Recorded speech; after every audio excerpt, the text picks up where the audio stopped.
Hello and welcome to episode 54 of Speaking From Water. I'm your host, Sean Dunday. Today we have a very special guest. She comes at us from the great country of Australia.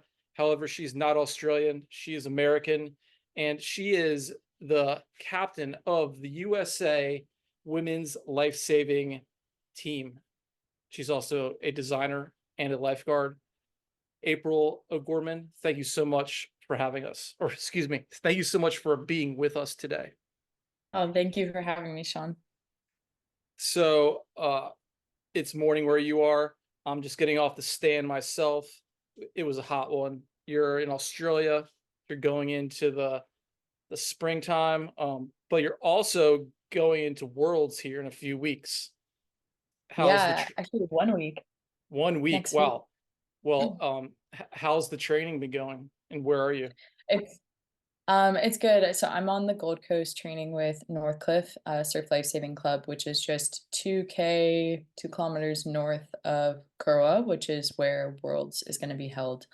Um, it's looking like weather's warming up. It was really cold the past month, but it's starting to warm up a little bit. They were calling for some really gross conditions and were thinking that they were going to have to move the event.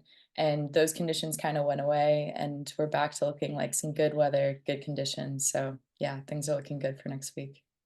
Well, I've seen videos of the past. I can't imagine they're gonna not run it in all in conditions. Yeah.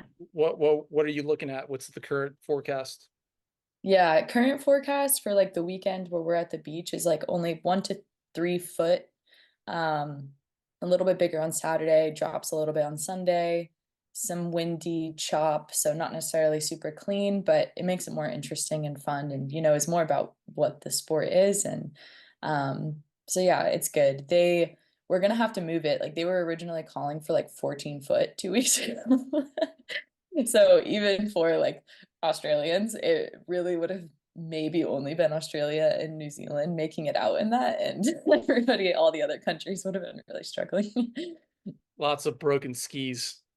Oh yeah, definitely. So you were training today. What were you getting into today?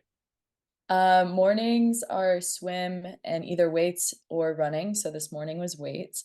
And we do those like together, the Northcliffe Girl Squad. Swimming is kind of like everyone has their own individual club that they go to. And then this afternoon is board and running. Sick. So I want to get into your history, but first, you're training with Northcliffe. A lot of people who might be listening don't know the intricacies of the life-saving world, but Northcliffe is one of the best competitive beaches in the world in Australia. You're training with them. What's the biggest like cultural takeaway you're receiving? Yeah, I mean, I love training with Northcliffe. Like Naomi Flood, who is the girls' coach there, is just amazing. And we have such a diverse group of girls. It's about 30 of us in total. And they have everyone from Lana Rogers, who is like the current series champion, Australian Ironwoman champion, Georgia Miller, who is arguably the best female Ironwoman of all time. And then you have girls who are just like trying to lose weight for their formal. So it's nice to have such a wide variety of girls, but all girls that are like willing to put in the work and keep showing up every single day. And I like Floody, I think it was about a month ago. It was rainy, horrible, cold conditions on a Saturday morning for irons. Just miserable. And we knew we had like a 2.5 hour session ahead of us. It's dark still. It's like 5:30 in the morning. And I would say like the biggest cultural difference is that you are all showing up and doing it even in that versus the US. I feel like we have to be begging people to come and train with us, even if it's like the best conditions. It's so nice outside. You're like, please come, trying to work around their schedule.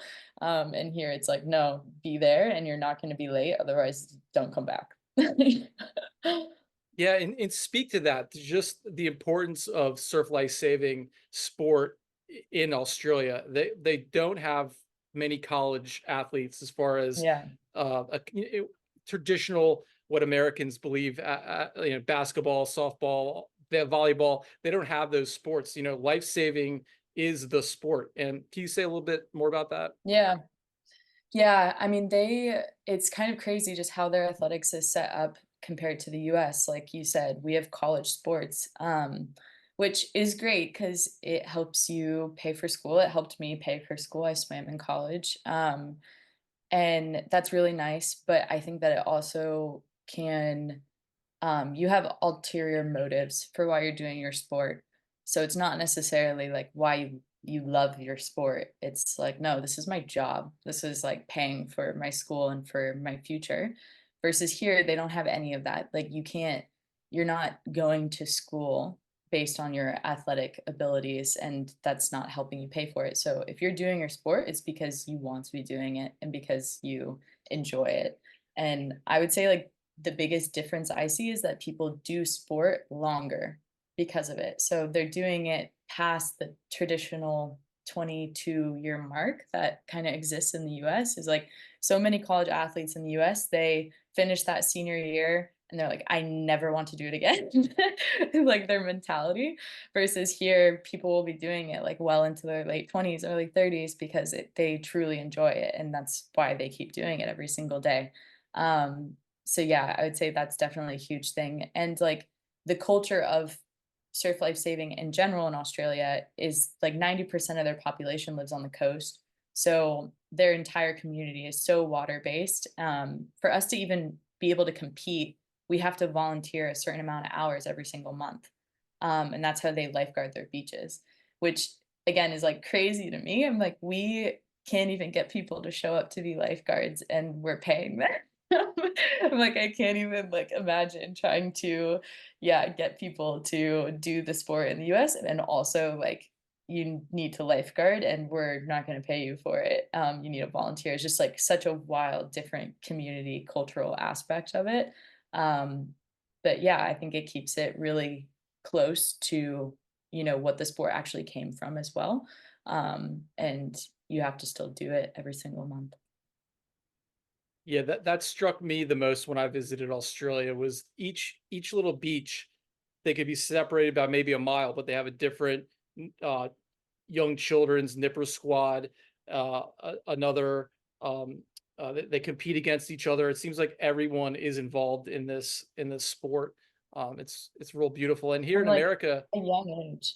yeah, super young age, and we have 5 times the population, but when we try to compete on a world level against the Australians, it's kind of difficult.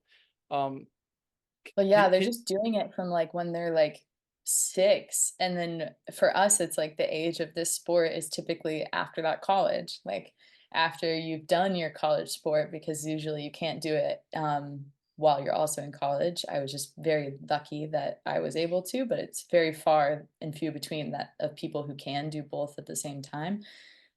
So then you're 22 when you're starting surf life saving, and it's a lot of skill and time in the water and time in the ocean. So yeah, we're already so behind when we line up against these Aussies who've been doing it like their entire lives.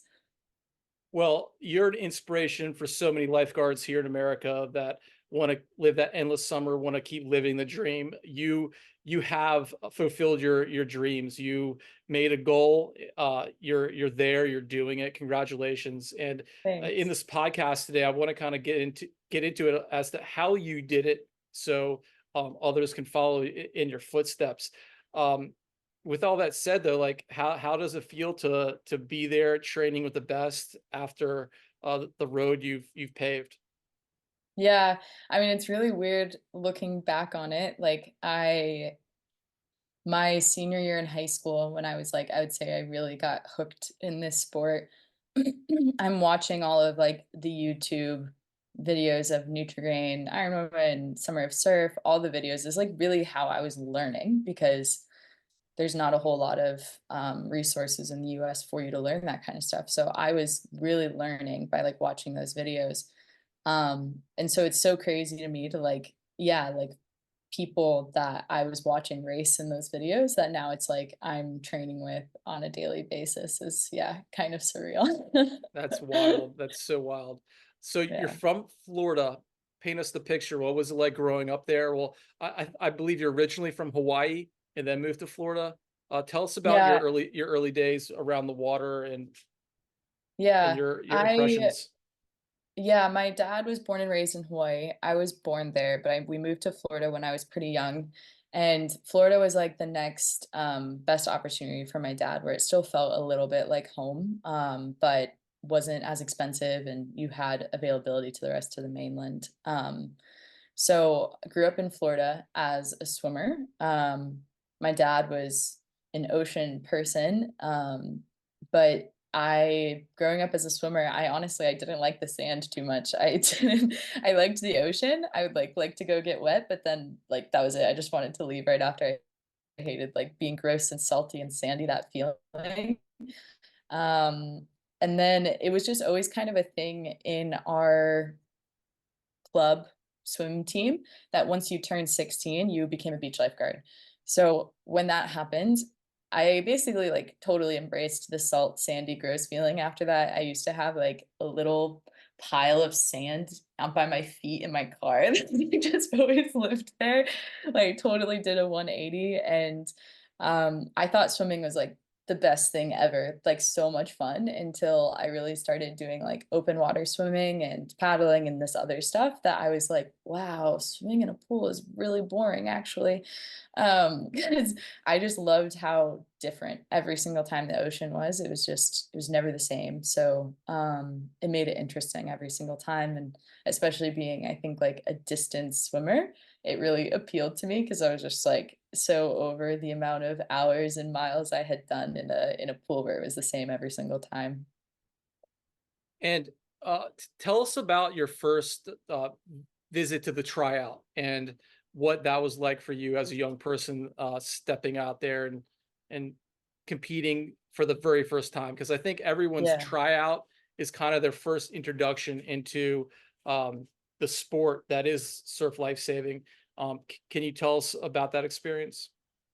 Yeah, I mean, I think even growing up as a swimmer versus then transitioning to being a lifeguard is such an interesting mental shift as well, because you are used to a controlled environment and you are used to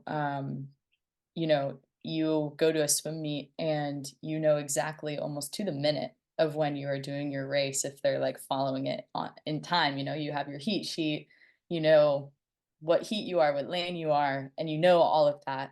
And I remember and it's funny because it was like the tryout, so USLA standards for things. We had to do like a 50 free, right, in a pool. And I remember it was me and all these other swimmers, and they were just gonna have us get up on the block and do our 50 free. And we were all like, we don't get to warm up. We don't get to like, and they were like, do you get to warm up for a rescue? I was like, fair enough. Like, it wasn't like we needed to be worried about hitting the time. It was just so foreign to us that it was just like, oh, get up and dive in and swim a 50 as fast as you can. But like, when you're going on a rescue, yeah, that's how you're doing it. There's no warm up. You're just going in for it.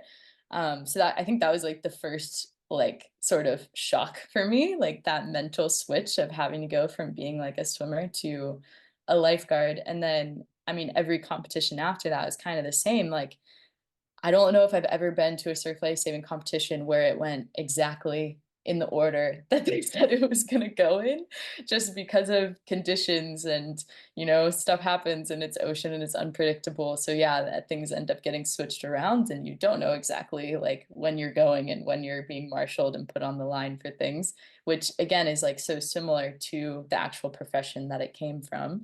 So yeah, I that first like tryout then that was in the ocean, I think I also just like took for granted how comfortable I was in the ocean because of my dad, because of just our family and growing up in the place that I did. I was totally comfortable going and swimming a 500 out in the ocean and thought that it was really fun. Um, and for a lot of people, like that was the hardest part for them. And I'd say probably it was not the hardest part for me. It was the other stuff of like the medical side of it, that would definitely be harder for me. Um, so yeah, I felt very lucky that I was as comfortable in the ocean, and really like put into perspective for me how other people aren't and don't have that availability and didn't grow up with that. And yeah, just felt very thankful. What beach was this in Florida? Um, Daytona Beach is like where, so I was a lifeguard for Volusia County for 7 years, through high school and college and a little bit after college. And Daytona Beach in Volusia County is like where our main headquarters are, but I spent most of my time actually lifeguarding in New Smyrna, which is like the southern end of the county. Sick. Yeah, they have really good surfing there. Do you Yeah. surf? Yeah. Love to. Yeah, really good surfing in New Smyrna and a lot of sharkies, but they're little guys. They're out there, right? Yeah. So what's the lifeguarding culture there like down there in the Daytona Beach area? I mean, I've been to Jack's Beach. Yeah. Is it and that has its deep, 100+ year history. Is it the same in Daytona Beach area? Yeah, I mean, it's definitely I'm very excited to say that it's like it's growing again. They kind of had a lull for like 15 years-ish, but back in the day, they were actually like on par with LA County, like getting their flights paid for to go out and race at nationals, and we're like up there racing for national championships against those guys. Um, had many of them on the national team. Um, Tom McGivney, who is our manager for the US national team this Worlds. He is an officer in Volusia County, and he's actually our most decorated American for Worlds medals. So he's been on the team before. His wife was on the team in the past as well. So yeah, definitely a deep history there, and it kind of like had a lull for a little bit, and we're building it back up with a lot of our U19 kids right now. So it's cool to see. So you had your rookie year. Was that the same year you got into the Yeah. your first comp?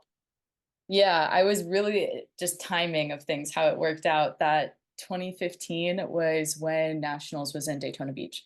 So it's very fortunate for me. I didn't have to like go very far. I just showed up at Nationals. So you went straight to nationals. You didn't do a regionals first to like I feel did the vibe. I did like, and I think regionals that year was in Flagler, I want to say, or St. Augustine, somewhere not far again, like only like 45 minutes north of us. And I was so just like in the mentality of I'm swimming in college, I'm swimming in college, that I only think I went to regionals and basically only did surf swim and like run swim run. And I think that's it. And then because I had like senior champs or right after, like a couple days after. So I remember I just went up for like the one day, and then same at nationals, just showed up for all the swim stuff. But I remember leaving that nationals and wanting to do everything else. I was like, I'm gonna learn how to do all this other stuff because it annoyed me so much only being able to swim, because I surfed and I did other things and I was like, I feel like I can do this other stuff. So that winter between like my rookie year and my second year, I basically tried to teach myself how to paddle in like the winter East Coast conditions, which if any of you know what that's like, it's just like a big washing machine. Um, and I'm on like a 20-year-old force field that's like from 2000, it's like almost as old as I am, and just getting like demolished all winter long. But then yeah, I like did my first paddle race the following summer, and one of the guards who had been around for a while basically like took pity on me and let me use his like better board, that wasn't 20 years old. And that was the first time that I was like, I felt like, oh, I can actually like do this. And I remember my younger brother came to watch and he was like, oh, I'm gonna film it for mom and dad. And I was like, no, don't film it, this is gonna be so bad. And then I actually like I came in second behind Eva Porter, who was supposed to go to Worlds on the open team that summer. This is 2016 now. And I'm not even 18 at the time. I think I'm 17. And she was like, are you trying to make the U19 team that's going to Worlds? And this is how naive I am. Like, I don't even, know what this is. I was like, oh, maybe next year, like I'm swimming in college, like blah, blah, blah. And she was like, Worlds is only every 2 years. I was like, oh, okay. Like just had no idea. But that was my first national team trip was that year. I basically went out to California that summer for nationals and made that U19 team. And that was my first national team in Netherlands at Worlds in 2016. Wow, you went straight to the top. And I was hooked right away. yeah, and so then what was your trajectory? You were just like, I'm gonna finish college, I'm gonna do this kind of on the side. What was your I thinking? so yeah, I got well, so I went to that Worlds, that first one, and it was kind of the same sort of feeling that I had at that first nationals. I was there as a swimmer. I had like learned how to do the paddleboard and the ski stuff, but I had only been doing it for like 2 months, and so they just kept me as a swimmer. And I remember leaving that Worlds and I basically was like, I never want to be on another national team again as just a swimmer. I like am traveling all the way across the world and I want to do all these other things. And I remember standing there with my mom too, and we're in the stands at the pool on the last day of the competition and hearing the Australia national anthem for like the 50th time in that race. And she was basically like, I think she also knew in that moment, like, oh, we're gonna be doing this a while. She was like, you're not gonna be done with this until like you're hearing the US national anthem, are you? I was like, yeah, no, I don't think so. So basically after that, am Can looking I, for I'm sorry to colleges. interrupt. Yeah. Did you say a pool? Yeah, yeah. So there's Worlds. You have 2 days in the pool and you have 2 days in the ocean. And the pool events are crazy. It's mostly like a European sport, but like in like Europe, they'll have pool swimming and then they have pool life saving. So you're using these huge like fiberglass fins that are like that big and super rigid. And you're doing like underwaters, like long course, 50 meters, and you're carrying a mannequin that's like full of water, that's like 70 pounds, and obstacles. They do like obstacles in the pool that's supposed to like mimic the waves. So the first 2 days of Worlds is like different relays and individual events of that stuff, which is so wild. At all worlds. This is like Yep. part of worlds. This is part of Okay. Worlds. Yep. Wow. I did not know this. That Yeah. blows my mind. Um, Yeah. It's really crazy to watch if you look up some videos doing it, the Europeans. is it because they Wow. want to be more inclusive with the world? Because everywhere doesn't have a beach, so it's not just like the Yeah. Australian life-saving culture that we've kind of adopted here in America. It's like, Yeah, and it's definitely so the International Lifesaving Federation is the one who is in charge of basically is our governing body for our sport, and they're the ones that put on Worlds every 2 years. And so they do pool. They're in charge of like they're the governing body of pool and of ocean. And they're all coming from, yeah, the profession of life saving. So whether that's in a pool or an ocean. So yeah, like you said, Europe and some other places that just are way more pool focused with their life saving than they are ocean focused. So Worlds is divided in that way. So they actually like, well, you have a winner of the pool days, you have a winner of the ocean, and then you have a winner of combined of like who is the best both overall. But it's pretty evenly weighted because of that and like number of events. do you compete in the pool events also? Yeah, yep, yeah. So I will be doing mannequin carry, and mannequin carry relay, which is like it's crazy. It's only 100 meters, and so you have two of your competitors sitting in the middle of the pool, and you're passing a mannequin. You have like a transition zone, and it's just a really fast 100 with four people. So I'll be doing that. Those are like the more skill ones and less of like the swimming. Like the most like just swimming one is obstacles because you're just like going under a gate basically, but it's a 200. So that's the most like swimming. And we have Montana White and Samantha Tatter, who are on this world's team, who are Olympic trial swimmers this past summer. So they'll be doing those more swimming ones, and I'll be doing more of like the skilled pool ones, because I've been training over here with it as well. Like Northcliffe has trainings 2 times a week for pool rescue as well. Um, so yeah, I'll be doing those. They also have the first day before before the pool events that's called circ, and it's a scenario that you're judged on. So you have 4 people from your team. So like me and Tom O'Neill and Brian Murphy and Tim Birdiak, I think, are the ones that are going to do it this year for the US. They basically pull us behind.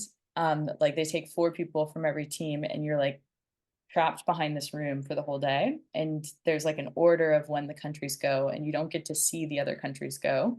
But they basically give you a piece of paper of like what your scenario is going to be. And then you like run out onto the pool deck, and you're assessing and doing your rescue. It's 3 minutes. And they have judges, and they hire people to like act like they're fake drowning. There's dead bodies on the bottom of the pool. It's madness.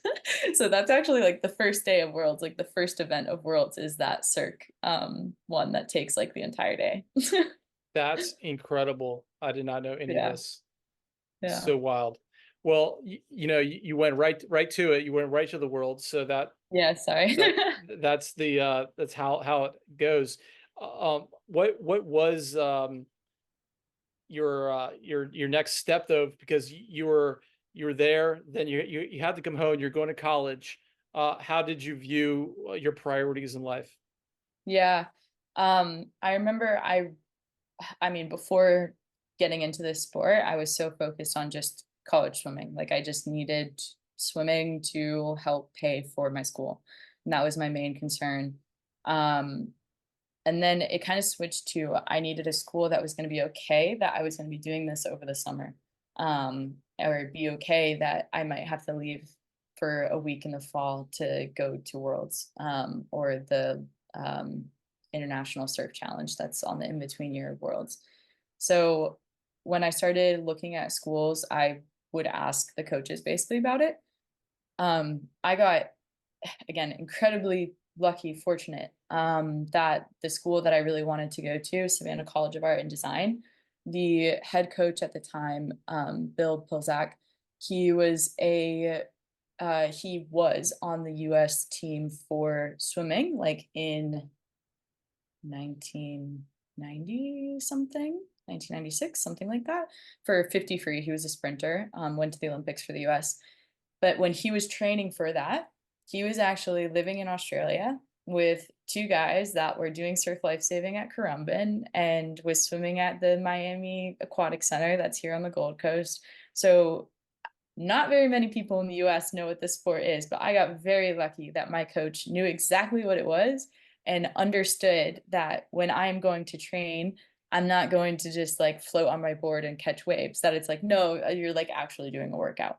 So I was very lucky with that. And he basically would let me miss afternoon practices to go to the beach in Savannah, which is Tybee, which is not much of a beach. It's more of like a lake. But I would basically go there on my own in the afternoons and do paddle or do ski. And that's how I was kind of able to keep doing both while still swimming in college. So it's pretty safe to say he was a life-changing influence on you. Yeah, yeah. I think he knew that also I would probably like lose my mind if I wasn't able to do both. And so I think it was also just like, okay, we need to let April do this so that she keeps swimming for us as well. I definitely like I needed that break. It helped me like so much on the swimming side as well. Like some of my fastest times are still from like those first couple of years that I started surf lifesaving, and I would go from like regionals, next day senior champs doing an 800 meter, and like those races I was able, for some reason they just helped my swimming like so much. I think just adversity of training instead of just like again always doing the same exact thing, just different kind of training, really was helpful to me. So I think that he also understood that part of me too, that it was just like I need this adversity in my training, and my swimming's going to be better because of it. So you want me to do it. And what year did you graduate college? You're testing me 20, what year did I? 2022, 2022. Okay, so you've been out for a couple years now, and you did go into the workforce out of college. Yeah. I believe you work for Pepsi in New Yeah. York. In New York. Yeah, so I went to Savannah College of Art and Design for industrial design and sustainability.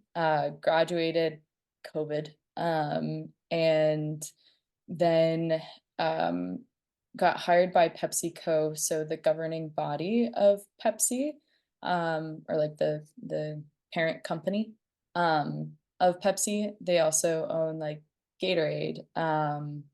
I was more on the snack side, so that was like Lay's, Cheetos, Doritos, all of that good stuff. And I was PepsiCo Global, working in their design innovation department, working as a design strategist. So I was basically focused more on like helping their snack side reach their sustainability goals while still making money. So how are they going to keep making snacks that they already make today, but in a better way in like 10 years? So that was my job for 2022 until basically I came here to Australia. Um, and now I just work as a contractor, basically doing the same kind of thing for people. So design strategy work, sustainable growth. Well, here's my question, because so many people, they can, you had this awesome dream, and with surf life saving, you get out of college and you get what looks like just a dream job. Really, you're working for a big company, you're fresh out of college. Like, were you fulfilled there, or were you just like, something's not right here, I need to make a change? And to those listening that can relate, that are young, what were kind of the things going on in your head that got you to make this big move? Yeah, I I mean, it was a dream job, like, especially for what I wanted to do, post SCAD, that was such a dream job. I thought that I wanted to live in New York, like, before I found this sport. Like, when I was looking at colleges, I was looking at, like, NYU. So I really thought, like, at some point in my life, I thought that I was gonna live and work in New York. So for that to be my first job out of college was like so insane. Um, and New York is an awesome place. Like it's a great city. But if you're trying to do surf life saving and live in New York City, it's a little difficult. I was like paddling in the Hudson. Like I was doing crazy things to try to keep doing both of these lives at the same time. I would go, I mean, Tom O'Neill and a lot of the guys that are on this national team, they train out at Reese Park, which is like one of the closest beaches you can get to, from Manhattan, but it was still like a 2 hour journey, public transport, for me to get there from like me like living in Manhattan. So for me to go do an iron session with Tom O'Neill on a Saturday morning, like it was like 4 hours of just traveling to get there and back. And like now add New York winter to that, and you're carrying a soaking wet wetsuit and boots and hood and gloves with that as well.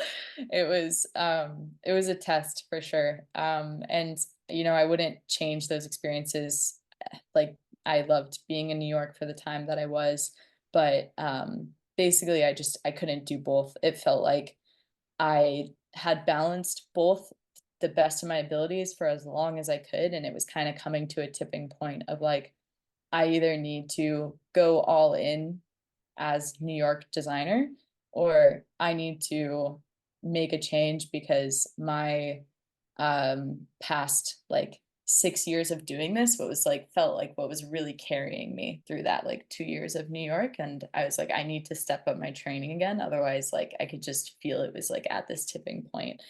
Um, it was it was crazy. I was literally flying back and forth from New York to Florida every single week because it was cheaper than living in New York full time, and because I would prefer to at least spend half the week like in the warmer, where I could train, but it would just be like my training would go through this like week of peak of training and then like go off in New York and like be able, just doing what I could, like running and swimming and weights and whatever, but and like maybe doing some sort of craft like on the weekends and then like peak again for a week. And then so it's just not like a sustainable way of like training for a long time.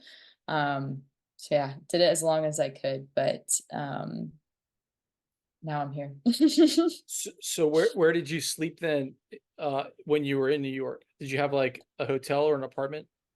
So like the first couple of months, because I didn't have a place yet, a permanent place, I was like Airbnb-ing it, and I kind of like found a couple that I really liked, and I would book them so far out and like my flights like so far out that it would just work out. And then once I was there and I had, friends and somewhat of a community there, I also just got really fortunate with like people knowing my situation, knowing that they have a roommate, but like only for really half the month. So really giving me deals on, where I was living and would rent out like a room to me in their place for like half that amount of time. So yeah, I just got really lucky with people Do you helping me remember out. do you remember the moment when you said, I'm done doing this? Um, it wasn't, I don't know if it was like a moment. It was such a hard decision. It was one of the hardest decisions in my life. Choosing to leave PepsiCo because it was a dream job, um, to follow a different dream, was an incredibly scary moment. And especially to that chase another dream that was across the world, and away from everything that you knew.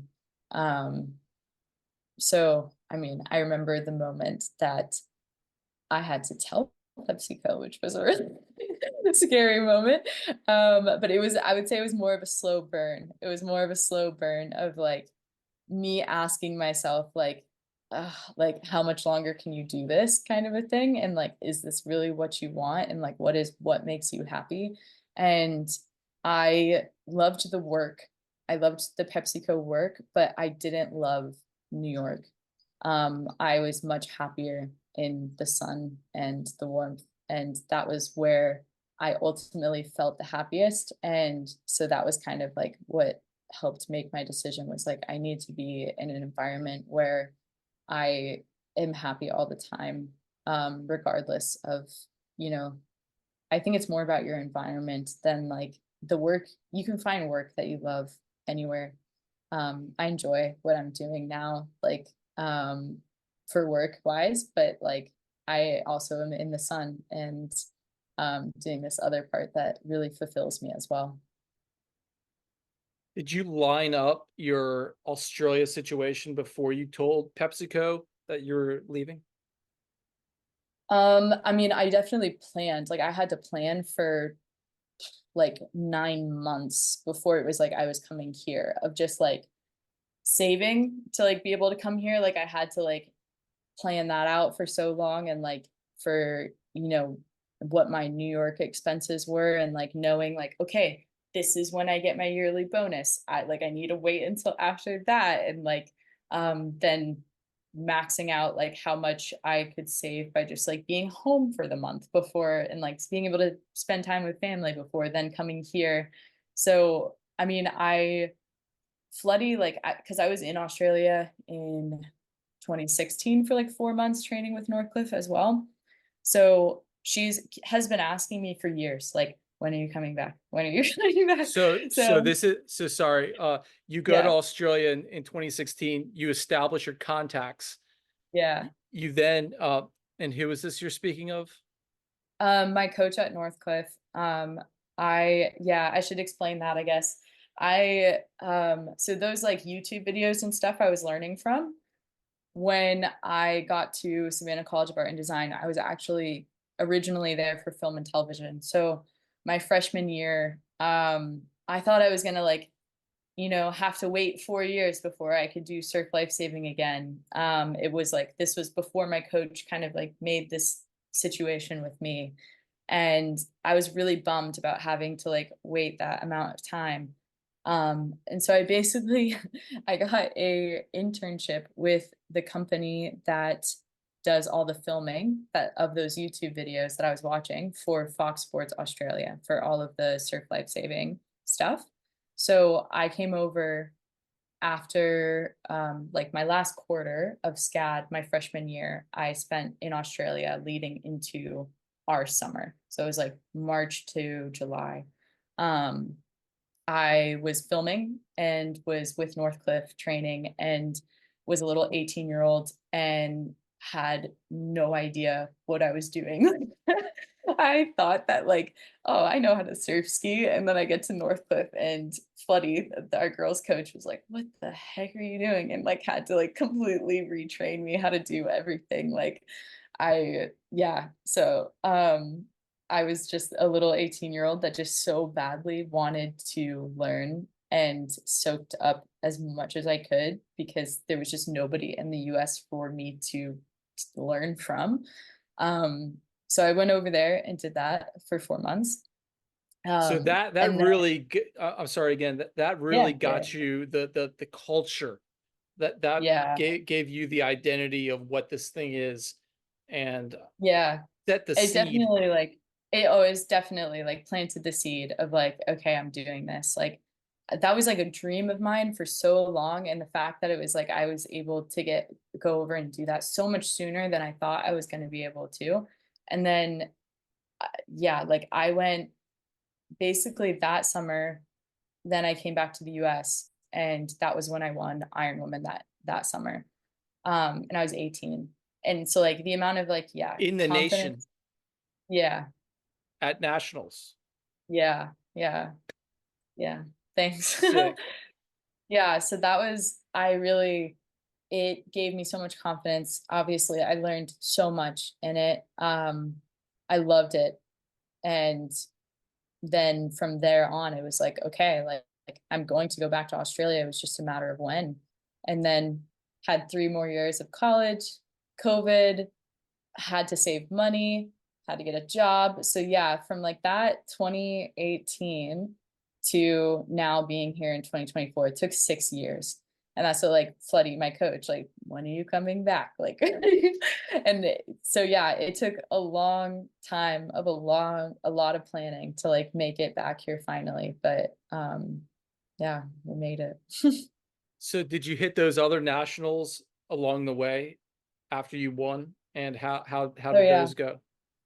Um, so that 2018 was the only iron that I've won. I've had different national titles in between there, like board, I think was 2021. We were off in 2020 because of COVID. 2022, I've had a lot of second places of iron behind Kelsey between now and then, and surf ski, a lot of second places behind Kelsey. Board rescue with Hallie a couple times, rescue race with Hallie Linsky a couple times. So yeah, I've had other ones in between there, but What haven't gotten iron again. and what's Kelsey's last name? Cummings. So she's also on this team for Worlds. Basically, I would say the top 5 Iron women in the US at some point have come to Australia and trained. There, Kelsey has Holly Main, who's also on this team, has Hallie Linsky, who has been on many teams in the past.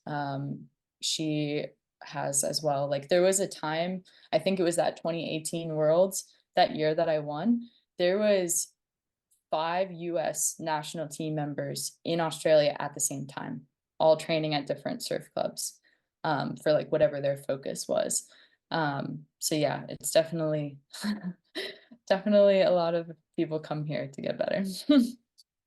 How long have you now been in Australia doing your training? I just passed 3 months. No, yeah, May, June, July. Yeah, 3 months. So you headed out in it's winter time. Mhm. You're headed into the main season, and Yeah. you know, you've had all these years of winning, training. How does it all stack up right now? You've really focused these last 3 months. How are you feeling? I'm feeling good. Like, I have never done the inner clubs, which is so like worlds, they'll do masters for a week, which is actually this week going on right now. Then they do it all again for the countries, and then they do it all again for inner clubs. And your inner clubs, can just sign up as your club team. Like you just race as you would be Wrightsville. You could just go as Wrightsville and compete at worlds. So that second week, so next week for me is Team USA.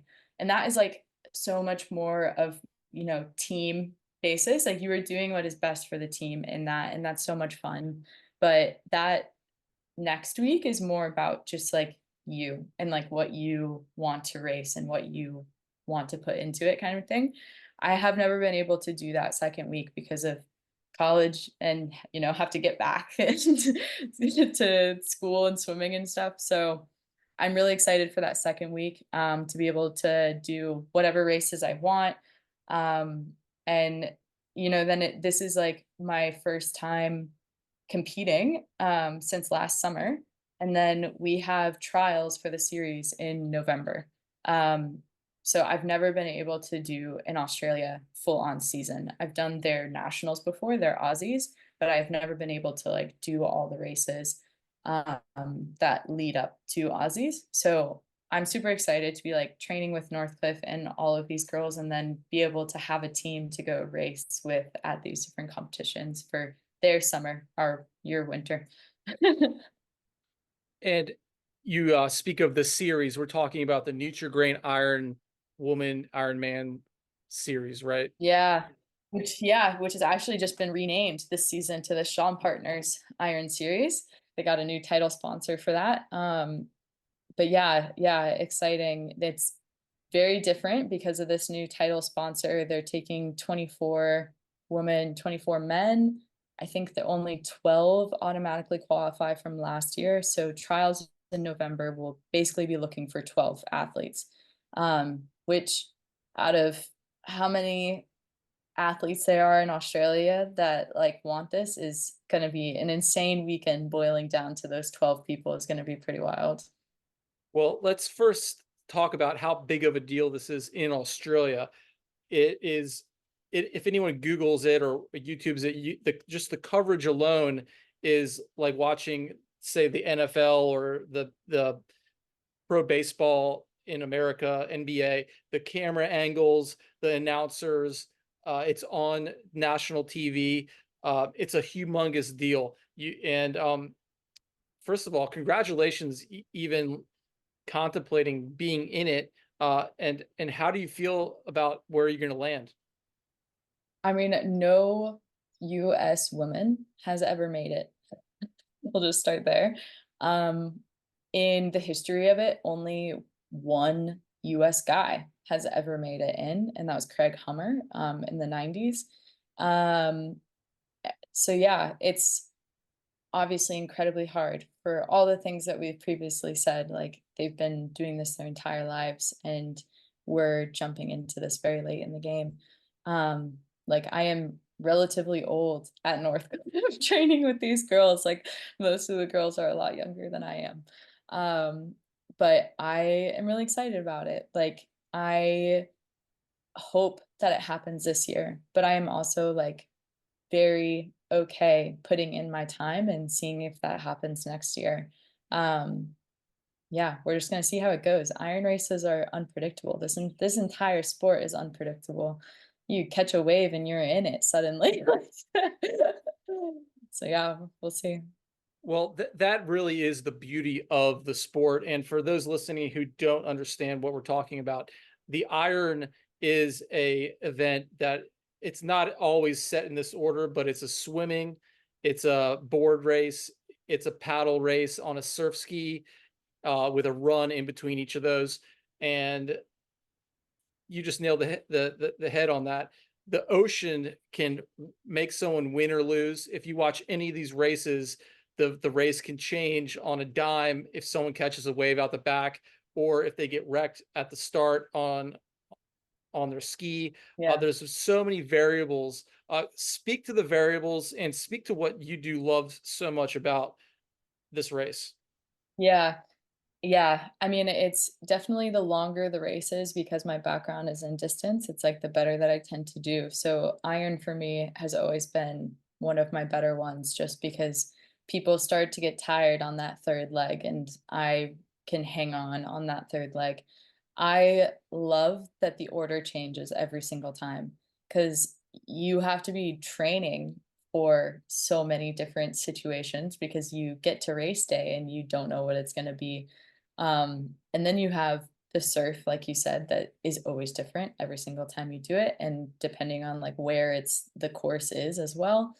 And even your lane, like you draw a lane and you could be on the north end of like 24 girls stacked up on this line, and there's a rip on your side and you're just getting shot straight out versus like the people on the southern side might have like a huge bank that, you know, of shore pound that they have to get through. So there's so many different variables. And then you add the 20 other women that you're doing it with. And are they going to lose their ski and it's going to run into you? Like, you know, you have so many other things going on, which like I think is like what I really enjoy about it. Like you, the mental part of having, you are thinking the entire time, you know, like how you're going to come up to this buoy and angle it so that you're going to catch this next runner and go around somebody, and like you're on their draft, and then I'm going to go around the buoy and pass them because I was just saving energy being on their draft. So I think for like my overactive mind as well, it's very satisfying to be able to like have a race where it requires like so much thought as well at the same time. Like it's not, it already is so physically demanding. And then you add in the mental part of it and it's just, yeah, it's a beast. So sick how you describe it. Take us to the starting line. You've been on a lot of starting lines. What's your feeling like at the starting line, and what do you have? Do you have a mental preparation? Where does your head go? How stoked are you? Tell us a little bit about that. Yeah, I actually usually get pretty quiet before races. And that's usually just because I am a huge mental person. Like I'm running through that race in my head like many, many, many, many times before that race is happening. So when I'm going up to the starting line, like I'm doing the race in my head, like we're already doing it. And so like just like what I was saying before is like it's such a mental strategy game to it. And knowing who you're around as well. Like I know the girl next to me is a really good runner. She's going to have a really good start. So maybe I'm going to tuck in behind her and just follow her out. And then I know when she starts swimming, she's going to die. So then I need to like go around her. So all of those kind of things is like really what's going through my head when I'm really quiet walking into a starting line, is like making my strategy or my plan for like how this race is going to go. Um, yeah, yeah. And then when you get into your race, there is a silence sometimes when you're out there. What goes on in your head then? Like, are you still analyzing where you are in the pack? Say you're at the front of the pack. Are you just trying to steamboat ahead? What Yeah. what are I some mean, I think experiences? that, yeah, I think that most of what's going through my head when it's the race is actually happening is a lot of Floody, like our coach's words from Northcliffe. Like she always is drilling into us. It's about no mistakes. It's not necessarily about like how fast you are. It's just like trying to make the least amount of mistakes as possible. So like doing everything as perfectly as I can is like usually what's going through my head, of just like picking up the board, like very in the moment of like what I am doing right now, and not necessarily like looking at where the rest of the pack is, where the other girls are, like just what am I doing right now so that you're not making mistakes. And also what's going through my head is something she told me in 2018 that has lived with me forever. is that an iron hurts for everybody, for every single person doing it. You are all in pain. But you know, it's about how much you are willing to hurt, and it's temporary pain. And letting somebody beat you that you know maybe shouldn't is a kind of pain that lasts a lot longer. So, get through the temporary pain. Like we're all dealing with it. It's just temporary, so just do it. So sick. What's the breathing like for you? Do you save up ever, or are you just like, you know yourself so well that there's a certain way you lay it out? I mean, I love the sort of, I don't Wim Hof, I'm gonna say his name wrong. Yeah, you're good. Like the Yep. where it's, yeah, where you're like taking a lot in before the race almost. And then yeah, just reminding yourself like deep breathing to not get into that like hyperventilation sort of state. Um, and I think like a main difference here than versus in the US is that like run transition. People tend to like use that as almost like a recovery. And it's like, no, that's when you go. Like that's when you're like passing people or catching people. And it's almost like falling back on what you're comfortable in. And like, I am comfortable in a surf ski. I am comfortable on a board. I am comfortable swimming. So that's when it's like you're getting your breath back almost in that of like your deep breathing. Like, but Yeah, get through the transitions as quickly as possible because that's just like when you're going to make up time. well said. So what are the world races indications to the Nutri-Grain series, or is there a separate qualification for those? There's a separate qualification for those. So, because it's still early in Australia season, like where they're just coming out of winter. So, a lot of the girls who aren't racing at Worlds have been doing our sort of like sprinty stuff already to like help us get ready for it. But that's kind of like not characteristic of the kind of training that they do this time of year. They have like their longest race in October, which is Coolangatta Gold, and it's like a 3 hour race somewhere around there, like 54 kilometers, I think, something like that in total of ski, board, swimming, running, of all of it. So they are usually way more distance this time of year. So after Worlds, we'll like jack the distance back up for October and then drop it right after because then it's like they'll have trials, I think are usually like second week of November-ish. And that's when that weekend, it's one weekend that of just like heats, quarters, semis, finals of like finding out who that top 12 females and males are that then get added to the series. And then the series is spread across a couple of weeks throughout their season. And they have other races for people who don't make the series that go throughout the entire season as well. But yeah, so everything kind of starts in November for them, for us, I guess. I Yeah. mean, Yeah. So you're a captain on the US team. What does the job of a USA captain entail? I mean, not too much, just organizing. It's just a lot of, I mean, because it's a volunteer organization, USLA is all volunteer based. And because this is my seventh team trip. So I've been on a lot of world's trips. I've been on a lot of teams. And so I just, when it's a new coach every couple of years, they're still figuring it out. And I'm just a helpful resource to be able to say, like, okay, well, this is what we've done in the past. Like, this is what worked. This is what didn't. Um, and can give my opinion on certain situations. So that's most of what I would say, like a captain sort of entails. And yeah, and especially it's pretty helpful with me already being here, is that I can kind of like give them the rundown on different things of like, okay, this hotel is better than that one. This is what time our pool training is leading up to it. So a lot more like organization, managing stuff, helping them fundraise for the last couple of months, so that we don't have to pay as much to do it because it is expensive to like send the coaches and stuff over here and rent gear and hotels and all of it. So yeah, helping fundraise and different things. Awesome.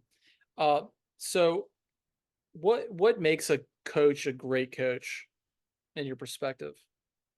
I a great coach, like, well, Floody is what I would consider a great coach to be, and she's always there. Like anything you need, you have a question, you need a workout,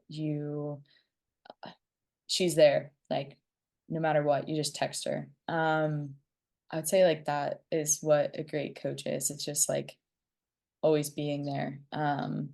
It's weird, like, I have had to be coach in the US these past couple of years, um, and I would say, like, a lot of the things that I love about Floody, like, are things that I have tried to do in the US as well, just, like, being there, like, if you need a workout, just text me, like, and I'll do it. I'll try to, like, help you find craft or gear if you need it, like, you just have to ask, and I think that, like, people are sometimes, like, scared to ask, and especially, like, somebody like Floody, because she's just, like, such a badass, but, like, she's she's not scary, like, she's there to help, and for the same reasons she's doing it is because she was an athlete at one point, and she knows that, yeah, you just need somebody sometimes, like, she's just trying to be the coach that she wished she had too.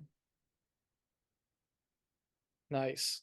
And y- you in addition to all your roles, you also manage the USA Lifesaving Sport page on Instagram. That's how we got connected originally. Speak to that page and what your goals are with it in regards to the culture of surf lifesaving sport. Yeah, so I mean, being an athlete on so many team trips and spending a ridiculous amount of money on this life, I don't love that part of it. Like, I think that it should be that if you are on Team USA, like, you shouldn't be having to pay that stuff. Like, it should be congratulations, please come race for us. Um, and I think that that also restrains a lot of people from even being able to like go to nationals or regionals, which is really sad to me. Like, I feel incredibly privileged that I, haven't needed to necessarily like not go to a competition because of something like that. But I'm also working a lot to make sure that I can go to those and do those things and spending a lot of my own money so that I can do those things. But um, I know that a lot of lifeguards are not even paid enough for a livable wage, and then you're asking them to go run around and do these competitions and pay a lot of money is a hard ask. So I wanted to try to help us fundraise more and get sponsors, but I knew from just working at PepsiCo, like, we had absolutely zero online presence. Like, we did not have a whole lot to offer these businesses. So the main goal of that Instagram of US Life Saving Sport is to just highlight that our sport is awesome and that there's really cool people doing it in the US, and really just to like help spread the word of that and connect us all together. Like, there was so much separate things happening around the US that they didn't know that they were doing that, and West Coast didn't know that this was happening over here in New Jersey, and like there's just so much going on that people just didn't realize because there was no like central thing connecting it. So really it was just to, yeah, bring us all together and show how awesome and great the sport is, to bring in more people into the sport, like the college swimmers that don't know it exists. And then as we grow, hopefully we can attract some bigger sponsors that will make it easier for us to put on different events, for us to send our athletes to different events, and so that it's just less financial burden on our national team. And if you had to describe this culture and what it is to say someone who has no idea what we're talking about, what would you say? I think it's just such a cool group of people that come from such a humble place of wanting to help others, um, and stay in shape and like be healthy. And we all have that in common. Um, and then we're also just all a little competitive. We then want to race each other and see how we go against each other. But like a lot of good like qualities that are all sort of bringing us together of just like yeah, caring, competitive, wanting to stay healthy, and yeah, it's a good group of people. So well said, April. I can just relate so much with my own squad here in Wrightsville Beach. Shouts out Wrightsville Beach Ocean Rescue, and I've been with them since 2011, and I've done the competitions every year. I haven't guarded since 2013, except for this year. I was like, you know what? We're gonna come back. We're gonna do the job. We're gonna sit in the stand at least a few days, and it turned out like I've been sitting at least 4 to 5 days a week, and it's just like I forgot what it was like to do the thing, and I I'd like to bring it home to you. You've done the thing. You've sat the stand. You've done the job. Um, what's that like? What's that like to you? Explain that to the people. What being a lifeguard is all about, and Yeah. what it's like to save somebody from a death situation, and then have them like thank you that you just saved their life. Then you're just like, you're welcome. You're boom, you're back in the stand. Maybe you do it 5 more times in that day. Talk about that. Yeah, I mean, I feel incredibly thankful that I had those experiences at such a young age. Like, I would say, like, most of my gnarliest rescues were like, I was like under 18. It's like 17 years old. Um, and it was so cool to be able to use something like the amount of years at that point I had been swimming competitively for 9 years, to be able to use hours, the so many hours of my life that I had spent training to be able to save someone's life. Like, that was so crazy to me. Like, I had only ever used swimming before that as just swimming fast, of just going faster times. And in that moment, that saved someone's life. And that was, yeah, such a crazy thing for me. And that's why this sport is so cool, because it's the same. Like, you're training every single day, but then on the weekends, on Saturdays, you're sitting and yeah, pulling people out of the ocean using those same exact skills. Like, I actually that just reminded me in like 2021, we're at nationals in South Padre, Texas, and um South Padre, I mean, I don't know, I'm sure like other surf life saving people at nationals, similar things have happened where we are at nationals and you are saving people still, like bystanders that are like floating into the course. And you end up like, wow, for you getting pulled into a rip, you don't realize that how fortunate that you just did that in front of the national life saving championships. But I remember like we're after we had finished nationals in South Padre, me and Hallie Linsky had just won board rescue, and Anna had also won board that year. And we're going to walk down to take pictures, and it's like me, Hallie Linsky, Casey Francis, and we're taking like Team Florida photo. And as we're like walking down to the water, we just see these three girls that are just like literally bobbing and like getting sucked out in this rip so fast, and all of us we go, uh-huh. Yep. Like, we didn't even need to say anything to one another. It was just like, go. And like, so I turn around and I get a board, and Casey's like already out there in the water with them. And then we like have them hang onto the board and we're paddling in.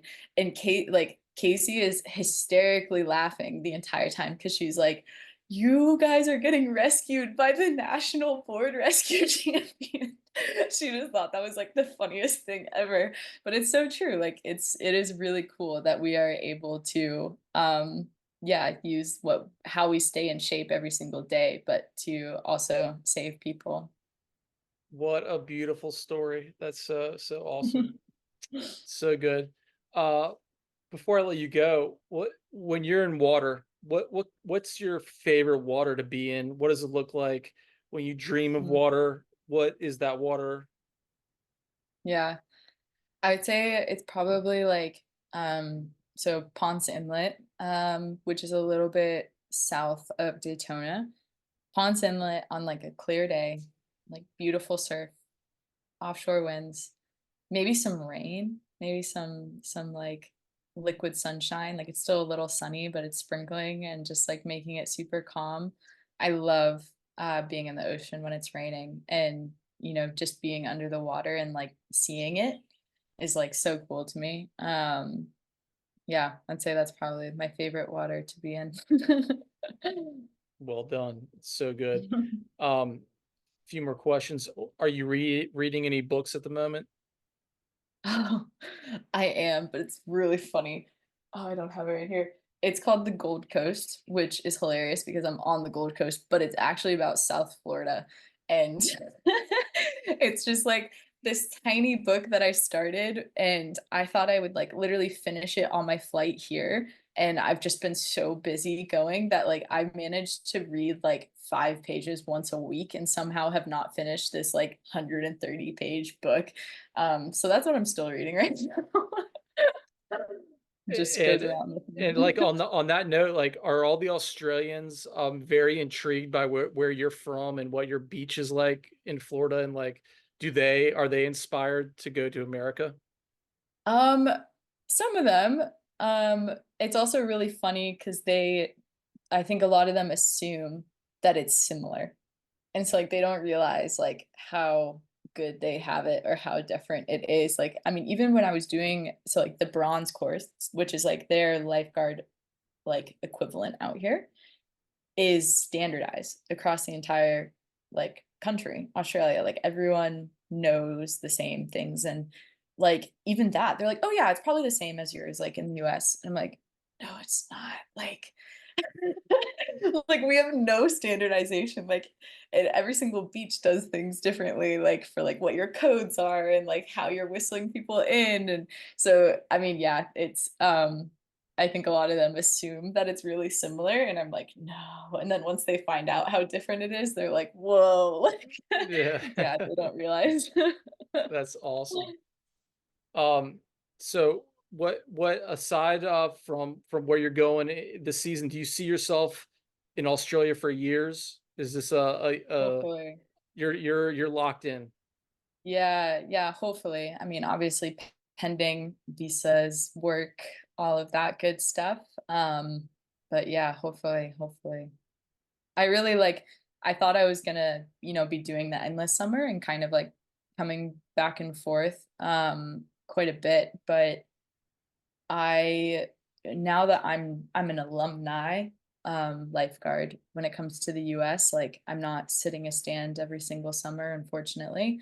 Um I I just didn't really I don't see a reason for needing to come back for our summer. Like I'll come back probably for like July, August to like do regionals, nationals, say hi to everyone, see family, do all those kind of good things. But yeah, I just would go back to being coach and like being by myself really for most of the time. And it's really nice having a coach here and having 20 other girls to train with. So yeah, I probably will end up here a lot more than I thought I was.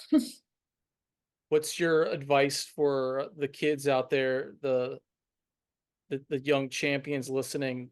What do you have to tell them? I would say just keep doing it. Like this sport is takes so many years of like getting comfortable on a ski, getting comfortable on a board, and that like entry level, sort of couple of years of like where you're just trying to balance on a surf ski and you're like, I am never going to be able to paddle this surf ski. And it takes like 2 years of doing it before it's like you can even paddle it and like start to get better at it. Like you have to get over that hurdle, but also like bring a friend with you on that journey because it makes it so much more fun to have somebody else that like you are also struggling with and learning with and competing against. Like that's the best part of the sport is like the friends that I've made in it and that you're racing with and competing with. So like don't do it alone. Like drag somebody along with you on this journey. It'll make it way better. Awesome. And final question, what's the meaning of life according to April Gorman? Oh, the meaning of life.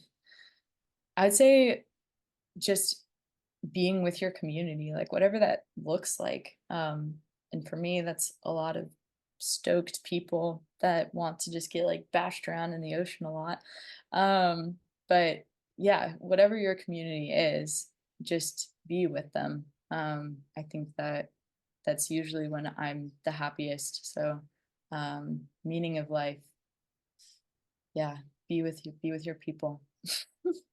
That's a great one. And in 54 episodes, we've not had that one yet. So thank you so much. Yeah. April, thank you really so much for being with us. It's been a pleasure. You've spoken about so many things that are dear to my heart, and I know the people listening out there. And Yeah, we thanks wish for having me, Sean. we wish you the best of luck, and we can't wait to follow your journey. How can we follow you? Could you give your Instagram a shout out? Yeah. Yeah, it's April Anui Nui Joy, which is my name. It's April Anue Joy. Um, that's my personal one. Also, our team one, US Lifesaving Sport, will be having a lot on there next week for Worlds. So yeah, those are the two easiest, I would say. Epic. Well, we'll be following along, and thank you for listening. This has been episode 54 with April O'Gorman. April, thank you again. Thanks, Sean. I'll speak to you soon. Peace. April, thank you. Yeah, So sick. yeah. Yeah, crushed it. Thanks, thanks. It was a fun combo for sure. Yeah, you totally brought it all together, and really accomplished the goal I had, was really stoking people out. And I know they're going to be stoked, because every guard I talk to now, it's like, oh, it's August. What are we going to do now? It's like Yeah, the dream's over. And it's like, dude, yeah, you can yeah, continue this dream. yeah. And that's you're a living product of that. So great work. Thanks, thanks. Yeah, it is really funny to me that everyone does. It's like the September blues that Yeah, everyone and you can gets after smell it in the national. air. It's like the Yeah. earth just tilted a little bit, like you're getting that warmth and we're getting that cold, and Yep. it's coming to an end.